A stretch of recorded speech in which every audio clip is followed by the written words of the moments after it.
ايه الحاجة الحلوة دي يا جماعة؟ ايه الحاجة الفرخة الجميلة دي؟ الله، مستوية وحلوة ازاي؟ الله، هندوق الرز. ايوه، طعمه جميل، طعمه جميل جدا. طب ما تيجوا بقى نشوف الطريقة يا جماعة عاملة ازاي. يا جماعة عاملين ايه؟ يا رب تكونوا بخير وحشونا. انا النهاردة عندي ما شاء الله عليها فرخة كبيرة اهيت. فطبعا الفرخة الكبيرة دي قلنا بقى ايه، خسارة اللي هي تتسلق كده، قلنا نشويها. فطبعا انا فتحت لها الفتحات دي كده، غسلتها كويس جدا وفتحت لها كده، وهفتح معاكم كمان اهو، عشان انا عايزه ده كليته يتبل وتستوي معايا بسرعه برضو اهوت. ما تكون فرخه كبيره زي كده حاول ان انت تقطعيها كويس جدا. برضو الفتحات في الوراك اهوت، هي ما شاء الله عليها كبيره يعني زي ما انتوا شايفينها اهي في الفيديو. يعني ايه؟ عشان التتبيله احنا عايزينها تخش جوه لحم الفرخه كلها، كل لحم الفرخه يدخل فيه التتبيله. فطبعا ايه، انا بقطعها قدامكم اهو عشان انتوا تبقوا عارفين يعني اهو. شفتوا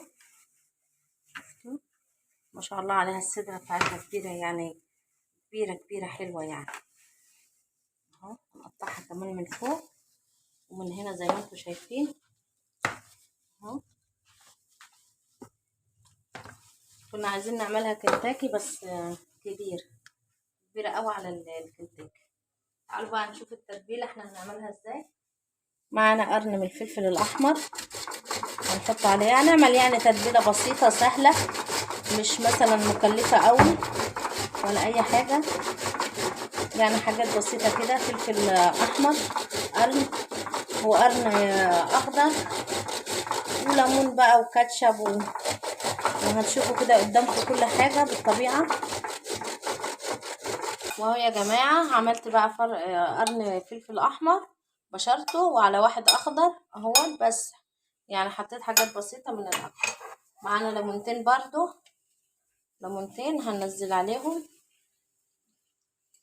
اهوت.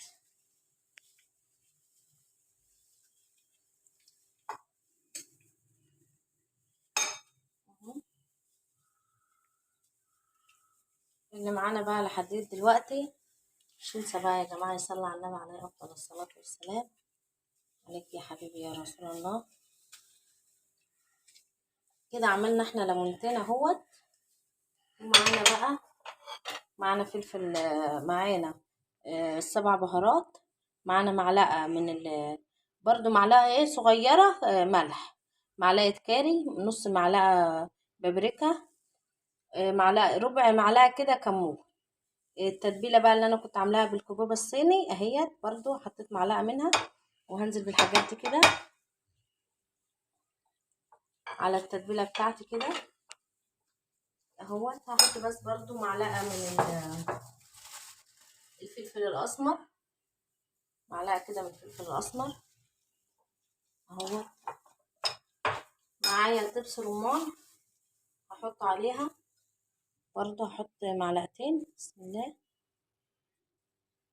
معلقتين من دبس الرمان، تبقى جميلة جدا في الحشوات على فكرة يعني. وبرضو معلقتين صويا صوص اهوت. انا عايزاها تبقى كده ايه، طعمها جميل كده يعني، تبقى حاجة يعني حاجة حلوة كده، مش شرط بس ان انت بتعملي فرخة مشوية وخلاص، لا، تكون مديها طعم حلو كده.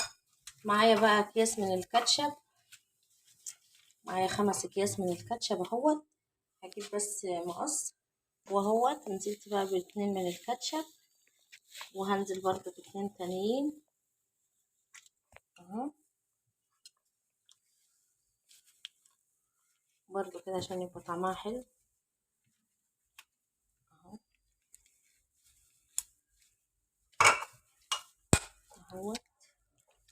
وهحط بس معلقة صغيرة كده من الخل التفاح اهي. تتبيلة سهلة وبسيطة وجميلة جدا، ريحتها بصراحة جميلة.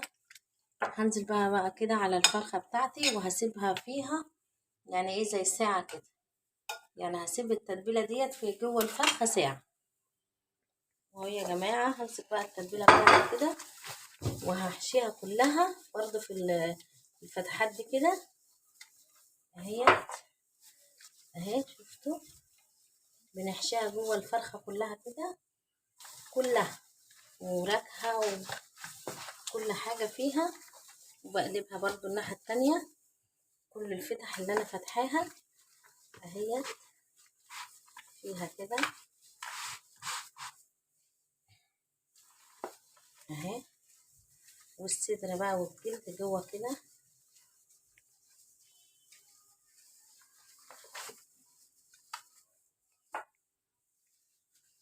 اهوت.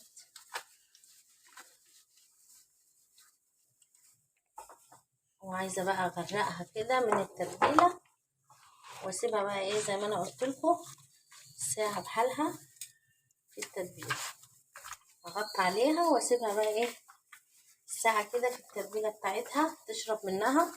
كل ما التتبيله تبقى الفرخه تشرب من التتبيله بتبقى احلى واطعم، يعني بتبقى احلى واطعم اهوت. التتبيله ما شاء الله عليها كتيره يعني.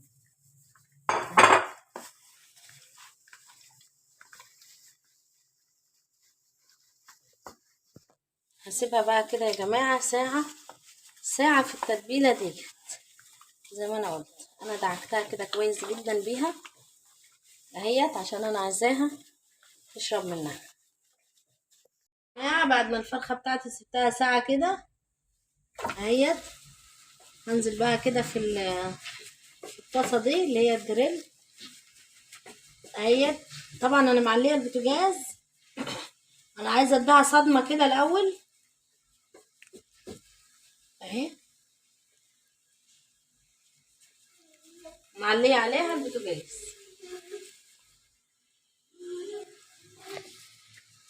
وهو يا جماعه طبعا انا هحط بس عليها الفها كده في ورق فويل علشان البخار بتاعها يسويها، اكون مختمه عليها كده يعني. وهدي عليها بقى النار شويه واسيبها كده ايه لما تستوي خالص وتبقى تمام كده، وبعدين بس هحطها في الفرن وتبقى تاخد وش. وهو يا جماعه الفرخه بتاعتي كده بقت تمام من تحت، بس هي بقى ما شاء الله عليها عشان كبيره شويه هتلاقينا عشان نشيلها بسهوله يعني.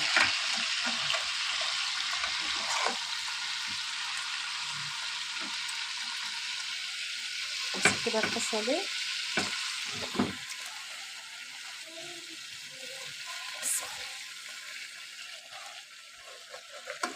انا مش عايزه اسيبها تاخد لون وتتحرق، لا انا عايزاها ايه شويه كده اقلبها شويه كده وشويه كده لما تستوي معايا. هي اساسا بدات تاخد لون خلاص اهي، وطبعا طول ما انا كمرها كده بالورق الفوم افضل لها يعني.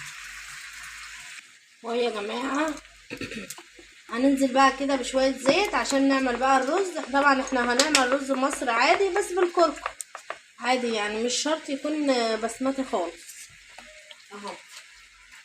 نزلنا كده بربع كوبايه زيت اهوت لسه بس ما صحش يعني مش سخن. معايا حبهان 3 فصوص، معايا ليمونه، معايا قرفه، معايا ورق راوله اهوت. هنزل ده كده في الزيت هحمصه كده بس شويه في الزيت اهوت. طبعا انا حابه ان انا احمصهم كده اهو. شفتوا بيغلي ازاي حتى القرفه والليمون. معايا بقى دلوقتي معانا بقى ايه الكركم اهو. هنحط معلقه كبيره يبقى معدل 4 معالق من الصغيره، معلقه كبيره كركم معدل 4 معالق صغيره اهو. غسلنا الرز بتاعنا معانا 4 كوبايات من الرز المصري العادي غسلناه ونشفناه كويس اهوت. نزلنا بيه كده على الكركم وعلى الحاجات اللي انا حطاها. هنحط بس شويه صغار كده من السبع بهارات، شويه صغار كده بس. برضو نص معلقه من الكزبره الناشفه، شويه فلفل اسمر صغيرين، برضو نص معلقه من الصغير فلفل اسود بس كده. وهقلبهم كده تاني في بعض كويس. لو الكركم بقى عندك خفيف تزوديه براحتك، لو انت بقى حابه تحطي بابريكا تمام برضو عادي براحتك، يعني زي ما تحب اهو. ندي ريحه حلوه جميله جدا اهوت. وطبعا احنا الميه بتتغلي على الكتل وهننزل بيها. وهي يا جماعه هحط معلقتين صغيرين من الملح كبار، يعني معلقتين صغيرين من الملح بس يكونوا مليانين يعني على الاخر، معدل معلقه، يعني انا مش عايزاه يبقى مملح قوي. وزي ما انا قلت لكم انا حاطه 4 كوبايات من الرز، وبقلبه كده برضو تاني في بعضه اهوت. وهو يا جماعه حطيت عليه الميه كده وغطيته. طبعا الرز بيبقى انواع زي ما انت حابه يعني اهو.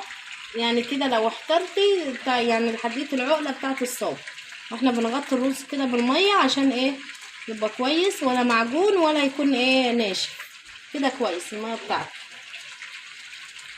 يا جماعه الرز بتاعنا بعد ما نشف بقلبه كده كويس اهوت،